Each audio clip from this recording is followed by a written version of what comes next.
Social media पर एक party के जो अध्यक्ष हैं अभी लखीसराय में वर्तमान में जदयू के, उस पर लगातार कमेंट हो रहा है, इस पर आप क्या कहेंगे?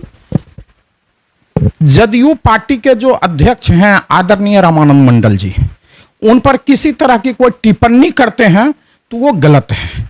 इसलिए नहीं करना चाहिए कि मैंने देखा, अपने निगाहों से, अपने नज़रों से देखा, और हम अभी उनके नेतृत्व में इस चुनाव में काम किया।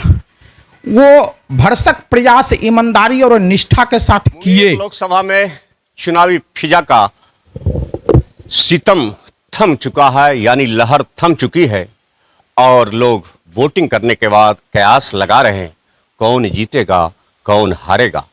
हालांकि एनडी खेमे के जो उम्मीदवार हैं, जो मौजूदा सांसद है राजीव रंजन सिंह ललन, उनके भी समर्थक कह रहे हैं तकरीबन 2 लाख मतों से अधिक से जीत दर्ज करेंगे। और वहीं महागठबंधन खेमे यानी राजद खेमे के जो उम्मीदवार हैं कुमारी अनीता, उनके भी समर्थक, उनके भी चहेते कह रहे हैं कि इस बार अनीता की विजयी होगी और 2.5 लाख से अधिक वोट से जीत होगा।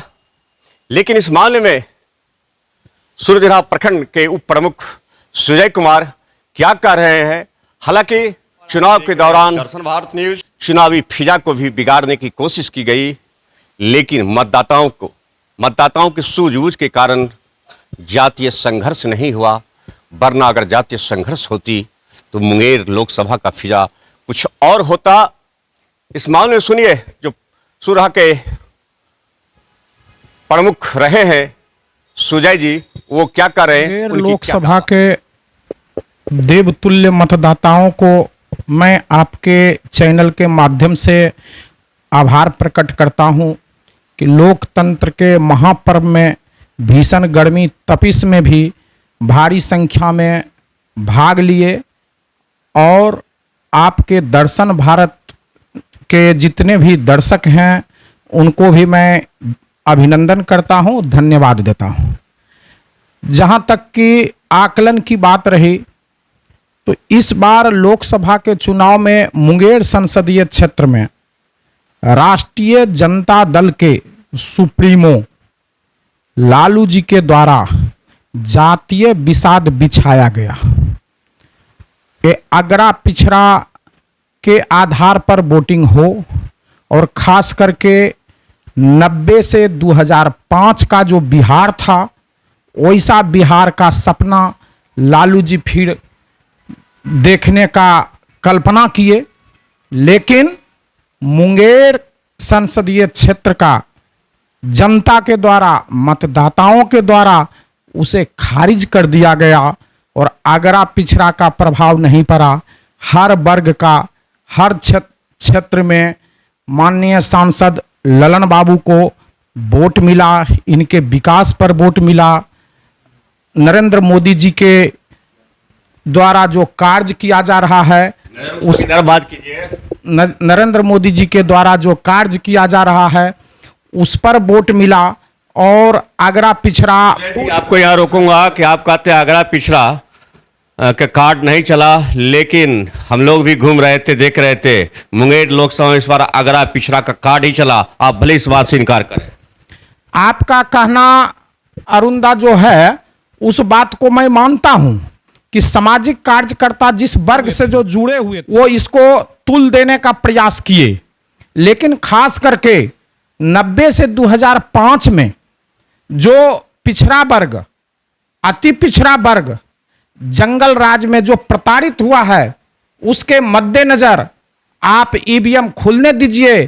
कोई ऐसा बूथ नहीं है जिस पर कि एनडीए को वोट नहीं है। भले कुछ प्रतिशत घटा है पिछड़ी अति पिछड़ा में, लेकिन कहीं कोई बूथ ऐसा नहीं है जिसमें कि परसेंटेज वोट नहीं मिलेगा एनडीए को। आपको क्या लगता है कि जो राजद के प्रत्याशी हैं कुमारी अनीता, वो रामपुर गांव में कहीं न कहीं जातीय उन्माद फैलाना चाहे, इस पर आप क्या कहें?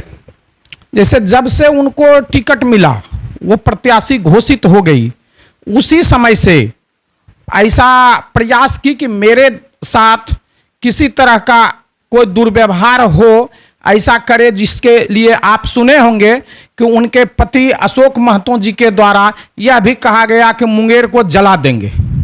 ऐसी बातें भी उनके द्वारा किया गया। लेकिन आदरणीय हमारे निवर्तमान सांसद महोदय ललन बाबू ने अपने सभी समर्थकों से यह विनम्र आग्रह किए थे कि कुछ भी कोई बोले आपको सहन करना है और सहन करके लोकतंत्र के महापर्व में भाग लेकर के सफल बनाना है। इसलिए सारे लोग बर्दाश्त किए। जिस दिन मतदान हो रहा था उस दिन रेहुआ गांव भी आदरणीय अनिता जी गई, रेहुआ में भी वहां के बच्चियों का आई कार्ड उन्होंने चेक किए। पिपरिया गई, वहां भी उनका वही सलूक रहा। मालपुर गई, 2-3 बच्ची का आई कार्ड छीन करके उन्होंने चेक किए, लेकिन बावजूद सारे लोग सहन किए।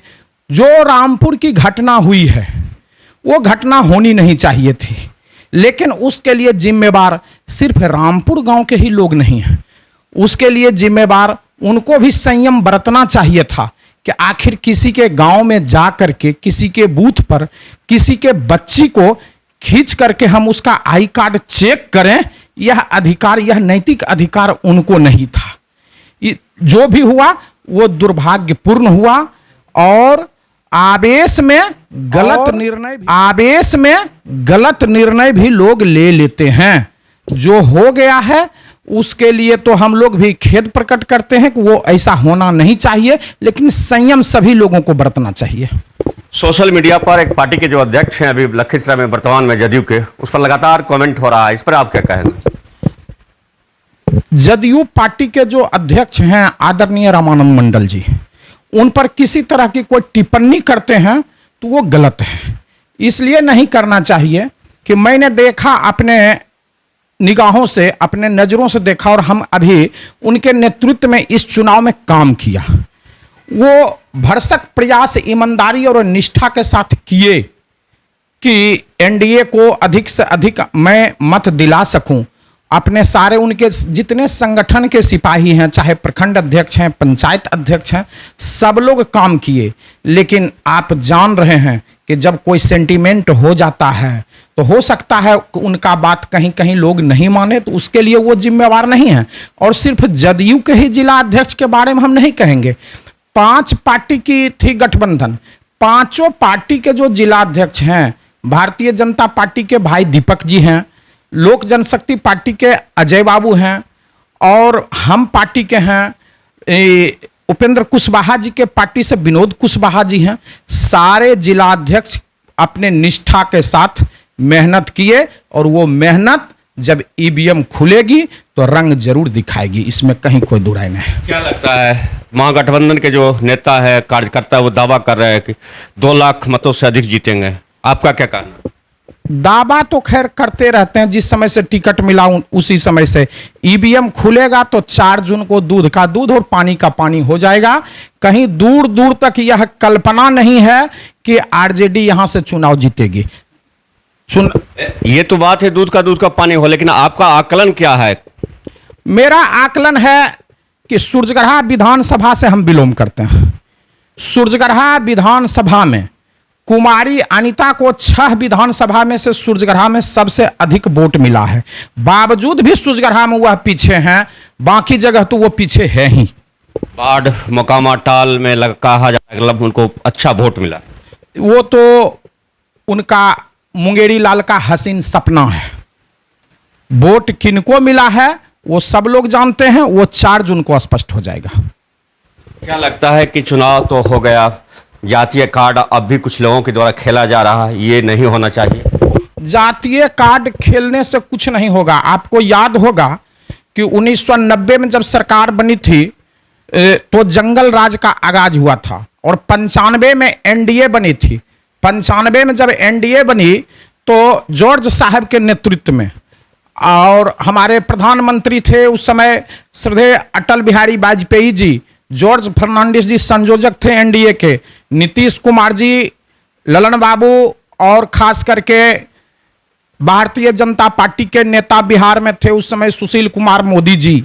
आज आदरणीय सुशील कुमार मोदी जी हम लोगों के बीच में नहीं हैं, यह दुर्भाग्यपूर्ण है। बिहार में उसका भरपाई नहीं हो सकता है। मैं आपके चैनल के माध्यम से उनके प्रति भी श्रद्धा सुमन अर्पित करता हूं।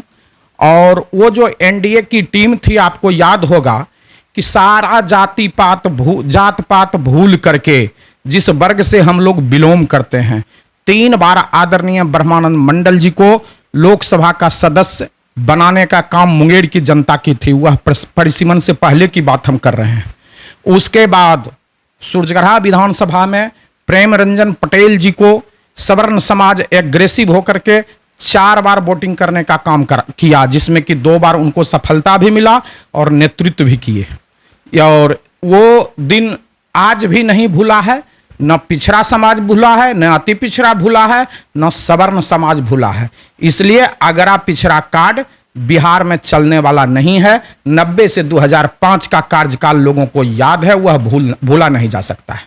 रहे थे सूरजगढ़ा प्रखंड के जो उप प्रमुख थे सुजय जी की बेबाक बात, और ये बता रहे थे कि बिहार में अगरा और पिछड़ा का कार्ड नहीं चला।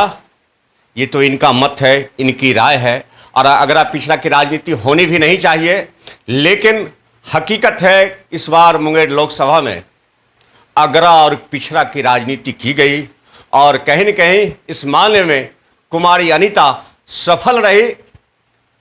जो कहा जाता था कि मोदी जी का वोट है, वो वोट भी कहीं न कहीं ट्रांसफर महागठबंधन को हुआ। जीत हार का परिणाम 4 जून को तो हो जाएगा, लेकिन यहाँ जो जातीय जहर का बू बोया गया वो कहीं से भी ठीक नहीं है। देखते रहिए दर्शन भारत न्यूज़, आपको ग्राउंड जीरो से सही खबरें दिखलाते रहूँगा।